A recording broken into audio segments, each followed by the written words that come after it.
If there was no UFO, then what was the point of the raid? It's simple, the agent said. To make it look like there was one. I'm not sure why I nodded. It's not like I understood what was going on in the slightest. Think about it, the agent continued. The CIA conducts a clandestine operation that involves covering up a UFO landing. It goes horribly wrong, and all the agents die. The agents? I said. My team were the ones that died. The agent nodded. Yeah. And what uniforms were you wearing? I thought back. Suddenly, it made complete sense why they didn't want us wearing our own uniforms. SAC gear, I responded. But that still doesn't make any sense. Every agent should have been registered, right? We sure as hell weren't.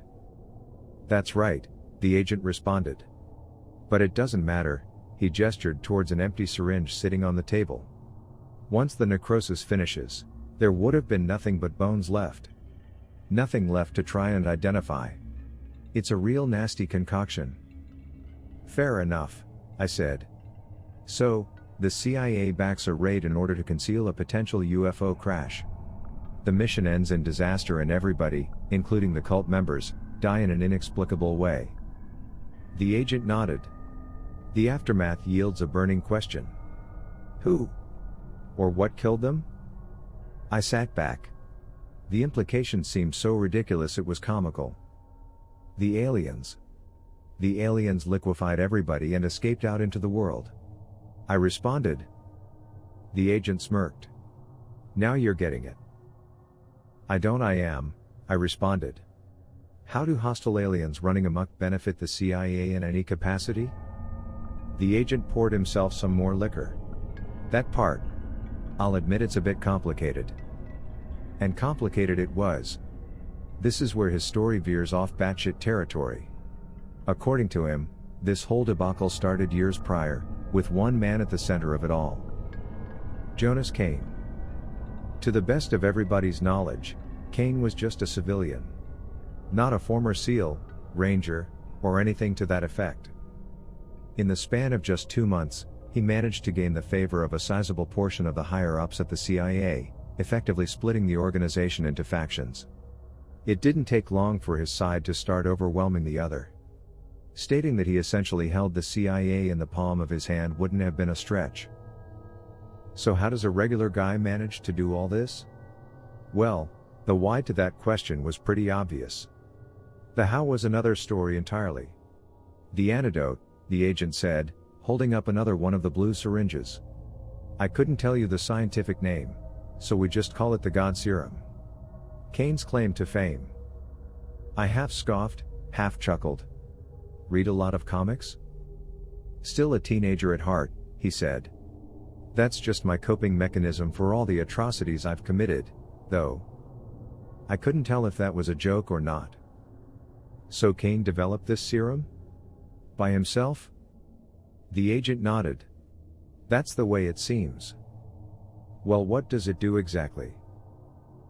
Despite how dumb I thought the name was, it wasn't terribly inaccurate. On top of immediately healing any injury or disease, like necrosis, the user essentially ascended into a superhuman state. How strong somebody could become depended on their own genetics. Their base physical attributes could be enhanced 20-fold, at the minimum, all the way to a staggering 55. Slow twitch muscle strength, striking power, speed, endurance, durability, you name it. It was the super soldier serum on additional steroids. And from what they've seen so far, there haven't been any discernible negative side effects. Kane was also the only one who knew how to make it, and he wasn't sharing his secrets. This gave him a stranglehold on just about the entire organization. Can't the CIA just force the recipe out of him? I asked. You know, advanced torture techniques or something? That's an option, yeah. The agent responded. But easier said than done. The upper limit of 55-fold enhancement only applies to the serum he's giving us. Kane's different from the rest of us. He's on something else entirely. What I'm trying to say is, he's unstoppable. Uncontrollable. Machine guns, snipers, Explosives, tranquilizers, nothing does shit to him. If we're Captain America, he's fucking Superman. Nobody can force him to do anything. I shook my head. This sounds ridiculous, doesn't it? Are you hearing yourself? I don't disagree. But as absurd as it sounds, it's the fucking truth. And isn't that what you wanted to know? The truth? The agent responded. Anyways, that's the how of this whole story. Kane wasn't a scientist either. Up until 2018, he was registered as a traffic court lawyer in Oklahoma. We don't know how the fuck he managed to do any of this. But the worst thing about this whole situation is that we don't even know what he's trying to do. What his endgame is. The agent stood up, lit a cigarette and began pacing. But it sure as hell probably isn't anything good, he said. Combine this with the fact he's got most of the CIA wrapped around his thumb, and we have a disaster on our hands. He's gaining more and more influence by the day. If he continues to go unchecked. Well, you get it, don't you? If the agent was telling the truth, then this was indeed a nightmare scenario.